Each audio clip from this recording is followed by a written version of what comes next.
Bom dia, hoje é dia 10 de maio de 2022 e está começando mais um PUC News. Bom dia, nessa edição vamos falar da situação dos cobradores de ônibus em São Paulo. O espetáculo teatral Morte e Vida Severina estreia no Tuca.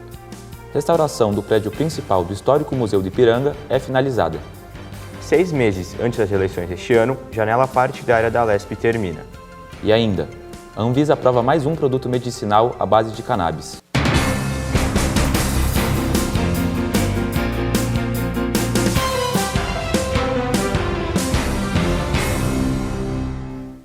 Comerciantes e consumidores na Feira do Pacaembu reclamam da alta do preço dos alimentos. Segundo dados publicados na última Pesquisa Nacional da Cesta Básica de Alimento, produzida pela DIEESE, Departamento Intersindical de Estatística e Estudos Socioeconômicos, o valor da cesta básica aumentou em todas as regiões do país.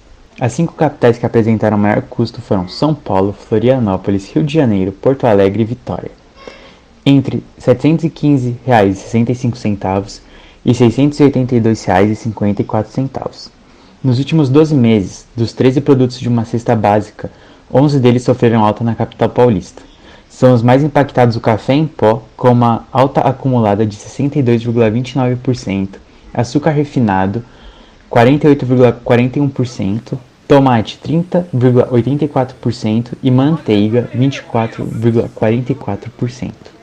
Com o agravamento do cenário econômico brasileiro causado pela pandemia do Covid-19 e da guerra da Ucrânia e da Rússia, um dos setores que mais sofre é o preço dos alimentos, principalmente aqueles que fazem parte das 3 refeições diárias. A carne, o leite, o arroz e o feijão são apenas alguns dos alimentos que compõem uma cesta básica, também impactada pela alta do valor de seus componentes. Com a alta do preço, como anda a presença dos consumidores aqui na feira? Essa feira do Pacaembu era mais diferenciada, porque 80% da venda que tem aqui no Pacaembu, aqui na região de Higienópolis, é quase tudo por telefone, é muita entrega que se faz. Mas os preços das mercadorias subiram demais, o pessoal está se esquivando um pouquinho. A alta do preço dos alimentos, como impactou na compra da mercadoria? Impactou muito, porque a mercadoria subiu demais. A mercadoria quase triplicou o preço. Então hoje o que você vende, quando você vai repor a mercadoria, vai seu capital e seu lucro junto para repor a mercadoria. E fica nessa bola de neve e a despesa vai comendo, você não consegue repor a mercadoria, está difícil. Então, aumento no caso dos alimentos, ficou muito alto, né? A gente teve que mudar, eu, por exemplo, mudei de marca, procuro o preço mais em conta. Vou em um local diferente para ver se eu acho alguma coisa mais barato, porque está muito alto os alimentos, não temos mais o que fazer, né? A gente tem que estar mudando de marca, procurando sempre um objetivo para poder conseguir manter a casa em dias, né? Porque está difícil. Com a volta às aulas, o número de roubos no entorno das universidades em São Paulo cresce. A violência tem assustado os estudantes. Desde a volta às aulas, o número de denúncias em regiões universitárias só cresceu. Os principais alvos dos criminosos costumam ser estudantes. Eles atacam em qualquer hora do dia e visam principalmente celulares, carteiras e outros bens. A estudante de Direito da PUC, Luana Oliveira, reclamou da segurança no entorno da universidade e disse que não se sente mais segura para voltar para casa. A gente tenta não descer a ministro sozinhas, não ficar nos arredores da PUC sozinhas, para não correr mais risco. Já esse outro universitário, o estudante de Economia Luca, pede mais policiamento na região. Mas tem que sempre tomar cuidado aí, né? Mexer no celular e tal. Mas cada dia que piora um pouco aqui, eu acho, na minha opinião. De acordo com dados da Secretaria de Segurança Pública, apenas no bairro de Perdizes houve 251 roubos no mês de março, o que representa um aumento de 16% em relação ao mês anterior. A reportagem tentou entrar em contato com a PUC, mas eles não responderam aos nossos contatos. O coronel da Polícia Militar, José Vicente, disse que não dá para concluir se realmente houve um aumento. Ele pede ainda para que quem foi vítima do crime preste queixa em algum DP. As vítimas de todo tipo de crime, mas especialmente esses mais preocupantes, os assaltos, elas precisam registrar o fato, tá? Mesmo que seja através da internet, um mês só não dá para a gente avaliar uma possível tendência que esteja acontecendo na região aí. A região da PUC, ela tem uma estatística feita sobre toda a área do 23º Distrito Policial, que fica aí próximo, que abrange, obviamente, cercanias da universidade, mas também muitas outras ruas aí. Há denúncias também em outras regiões universitárias, mas na Vila Mariana, bairro onde fica a SPM Belas Artes, a situação é um pouco diferente. Após as denúncias dos estudantes, aumentou o número de viaturas circulando na região, assim como o número de seguranças das próprias faculdades. Aqui na frente, próprio da faculdade da SPM, teve um assalto, teve 2 assaltos em frente do estacionamento, teve aqui também em frente à BA, teve ali na frente vários assaltos ao mesmo tempo. Agora está começando a dar melhorada, que a faculdade deu um retorno pra gente. Tem umas seguranças assim, particulares que ficam andando na rua, também está com policiamento melhor. Acredito que está ficando melhor, porque a gente não escuta mais nenhum problema em relação a isso. Com a retomada das aulas presenciais, procura por imóveis próximos a universidades aumenta. Com o retorno das aulas presenciais nas universidades após 2 anos parados, a procura por aluguéis e vendas de apartamento teve um grande aumento nesse começo de ano. Segundo dados da imobiliária Lelo Imóveis, da Grande São Paulo e ABC Paulista, com a volta das aulas presenciais, houve um considerável aumento de 25% a 30% na procura por imóveis somente nos 3 primeiros meses do ano. Ainda de acordo com o levantamento, os principais imóveis procurados pelos universitários são apartamentos de 1 ou 2 dormitórios, principalmente aqueles próximos à faculdade ou ao metrô, para facilitar o acesso à universidade. São concluídas as obras de restauro no Museu do Ipiranga. O prédio histórico, que ficou de portas fechadas desde outubro de 2013, agora tem data para voltar a receber visitantes. O Museu do Ipiranga, fechado para o público desde 2013, tem reabertura planejada para setembro. Localizado na zona leste de São Paulo, o museu foi fundado em 1895. A obra, de acordo com o diretor da instituição, Amâncio Jorge de Oliveira, deve custar cerca de 211 milhões de reais. A reforma financiada pelo governo federal já foi finalizada e a expectativa é de que a inauguração aconteça no bicentenário da independência do Brasil. O prédio será reformado com o dobro da área construída e exposições com itens restaurados e novas experiências para o público, com a nova capacidade de visitação, por volta dos 500 mil ao ano. Um dos grandes focos na modernização é a acessibilidade para pessoas com deficiência. O custo para manter ou comprar um novo automóvel dispara e os consumidores buscam uma alternativa na compra do carro seminovo. O estado de São Paulo contabiliza mais de 24 milhões de carros e motos. O número representa 11% da frota total de transportes. Para quem não abre mão dos automóveis para circular pela cidade, o custo para manter o veículo foi sentido no bolso. Tá caro manter um carro? Olha, hoje tá. Depende do carro. Tá valendo a pena ainda continuar? Depende do carro. Porque aí, se o carro pesar muito, pega ônibus, o metrô, entendeu? Agora, depende do carro. Se for econômico, aí, beleza. Para manter um carro? Muito. Muito caro. Nem compensa mais. Manter um automóvel está custando caro para o consumidor.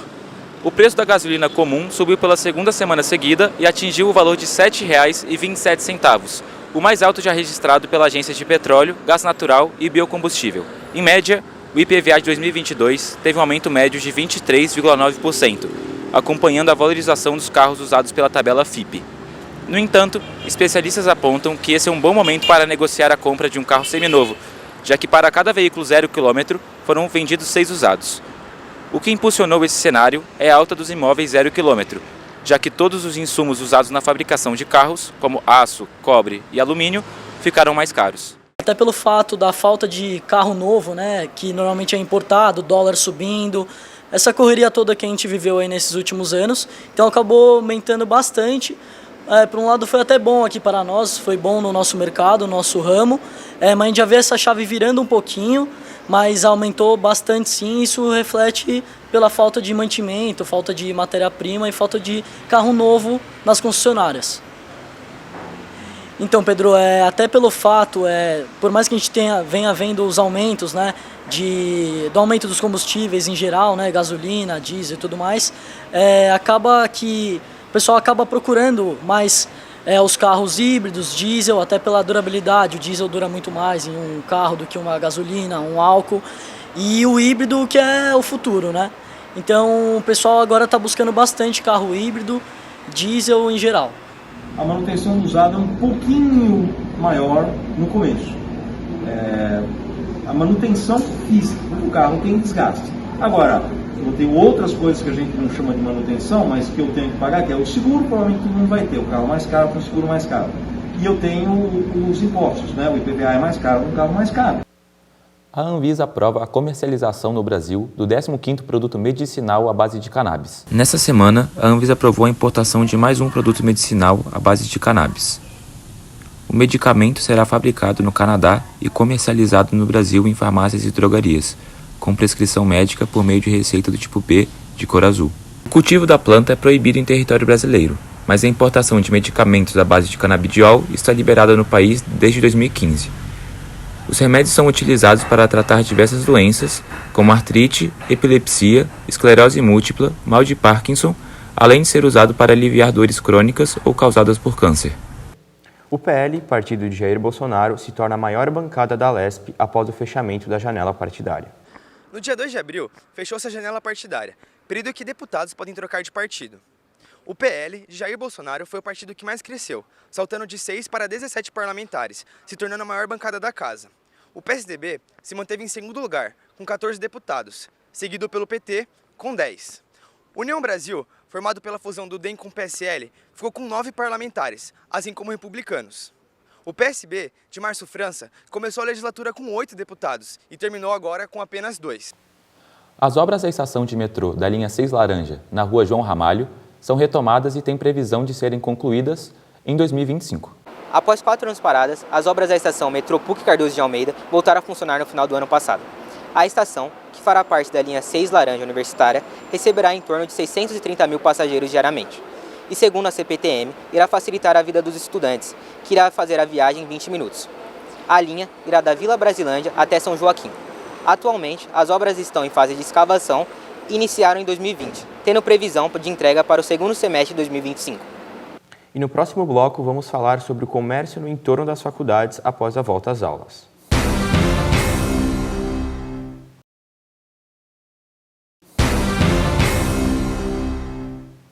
Mesmo com o aumento na venda dos livros digitais e com a alta no preço dos livros físicos, livrarias não registraram queda nas vendas. O nicho de livros digitais vem ganhando mais espaço, mesmo representando apenas 4% do mercado editorial brasileiro, segundo pesquisa da Nielsen, líder global em informação, pesquisa e análise de mercado. Com a chegada da pandemia, os e-books deram um salto significativo, onde as vendas subiram 83% em 2021. Porém, mesmo sendo mais acessível, a maioria do público leitor ainda prefere os livros físicos. A preferência ainda principalmente do brasileiro é pelo livro físico, né? O livro digital ele veio para complementar, né?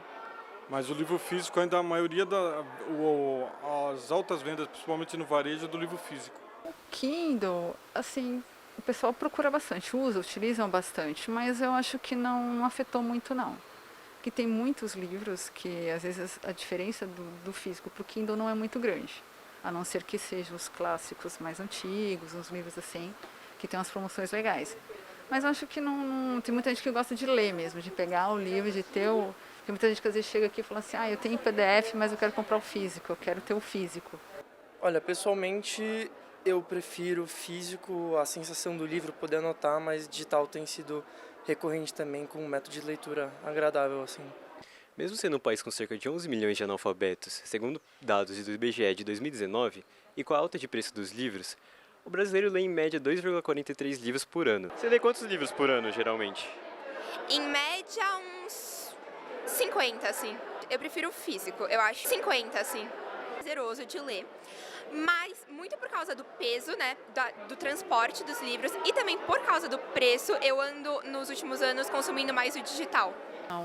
Com o aumento dos livros, tem muita gente que não compra. Ou às vezes passa para essa parte do PDF, né, de comprar ele virtual. A procura ainda de livro é bastante. A gente ainda consegue vender bem, mas a alta dos preços dificulta bastante.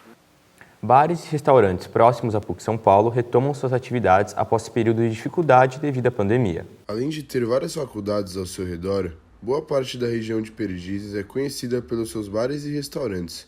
Entre eles estão o Bar Amarelo, agora sob nova direção, e a Lanchonete Tradição, famosa na região. Devido ao início da pandemia, estes e outros lugares lutam para se manterem de pé em um ambiente incerto, marcado pelo lento retorno às atividades.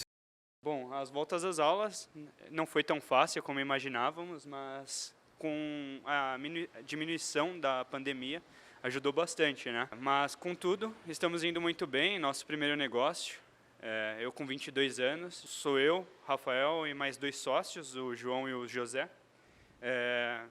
Ambos nós 3 estamos começando agora, mas de qualquer maneira estamos indo muito bem. O público jovem, eles estão com muita vontade de sair, depois de 2 anos trancados dentro de casa, né? E agora com esse espaço bem bacana, 3 mesas de sinuca e muita cerveja, nós estamos indo muito bem e vendendo bastante agora. A volta às aulas presenciais vão muito além de dentro das salas de aulas. Os estabelecimentos que beiram as faculdades ficaram bastante prejudicados devido ao movimento reduzido pela pandemia, levando até a fecharem as portas. Agora que as coisas estão se normalizando, os estabelecimentos estão se adaptando para voltarem às normalidades, atendendo os protocolos da OMS. Bom, o retorno às aulas está sendo bacana, ainda que não é cedo para a gente falar sobre o movimento, o que vai ocorrer durante essa etapa ainda da volta às aulas da PUC, né? Nosso negócio só funciona com a faculdade aberta, né, de segunda a sexta, e aos finais de semana, algumas vezes, né, quando algum dos alunos fecham para aniversário, alguma coisa do tipo. Mas a faculdade foi essencial para a nossa abertura. A FUVEST divulga o calendário das provas do vestibular de 2023.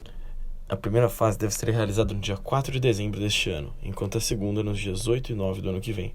A divulgação da primeira lista de aprovados está prevista para ocorrer no dia 30 de janeiro de 2023. Os estudantes que quiserem se inscrever na prova terão do dia 15 de agosto ao dia 23 de setembro para realizar a inscrição. A taxa tem valor de R$ 191, mas o período para pedir a isenção ou desconto já se encerrou. Na parte da literatura, os livros que foram cobrados no ano passado serão os mesmos que estarão esse ano. Quase 60 anos após seu lançamento, a peça Morte e Vida Severina volta ao Tuca. A peça Morte e Vida Severina foi estreada no Teatro Tuca e é um auto de Natal pernambucano publicado em 1954 e que teve sua estreia nos palcos na inauguração do teatro em 1965. Na época, Roberto Freire era o diretor do Tuca e partiu dele o convite para Chico Buarque musicar a obra de João Cabral de Melo Neto, que foi um sucesso. A peça relata sobre a vida e trajetória ardida do povo no sertão nordestino. A obra foi estreada no dia 16 de abril e vai acontecer até o dia 26 de junho, na sexta e sábado às 21 horas e domingo às 17 horas. O estádio do Pacaembu está em reforma desde 2021 e agora em abril, o famoso setor tobogã foi demolido. O processo de modernização do estádio do Pacaembu, que em abril de 2022 completou 82 anos, avançou mais uma etapa. O tradicional setor localizado atrás de um dos gols, o famoso tobogã, foi demolido e, de acordo com a concessionária Alegra Pacaembu, contará agora com um hotel e nele haverá uma arena de esportes, restaurante, centro de reabilitação esportiva, galeria de arte, hub de inovação e um centro de eventos. A concessionária espera entregar a obra até novembro de 2023. E por falar no estádio do Pacaembu, que é histórico para o futebol, vale destacar que a Federação Paulista faturou mais com os direitos da TV neste ano do que em temporadas passadas.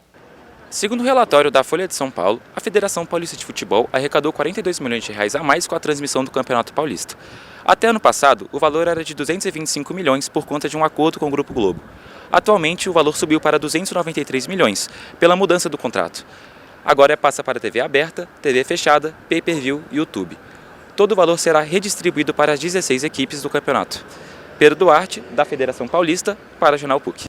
Filme Medida Provisória, com direção de Lázaro Ramos, estreia nos cinemas de todo o Brasil. Baseado na peça de teatro Namíbia Não, de Audrey Anunciação, Medida Provisória retrata um mundo distópico em que pessoas com uma melanina no corpo são ordenadas pelo governo brasileiro para serem mandadas de volta para a África, criando assim um movimento de resistência por parte do povo. O filme já havia sido lançado no circuito independente de cinema em 2020, mas só agora chegou oficialmente para o público, no cinema de todo o Brasil, obtendo uma boa aprovação da crítica e do público. Além de Lázaro Ramos em sua estreia na direção, o filme conta com um elenco recheado de estrelas, entre elas Alfred Enoch, ator conhecido pela saga de filmes Harry Potter, Thaís Araújo, Seu Jorge e Adriana Esteves. Após um período conturbado da pandemia, o número de viagens internacionais volta a crescer. A procura por viagens internacionais aumentou após uma série de fatores. Com a reabertura das fronteiras, a diminuição do dólar e menos restrições na entrada de turistas, a expectativa é que o número de viagens internacionais até o fim deste ano chegue próximo do volume registrado em 2019, período pré-pandemia, de acordo com Daniela Araújo, diretora de Sourcing Air da Decolar.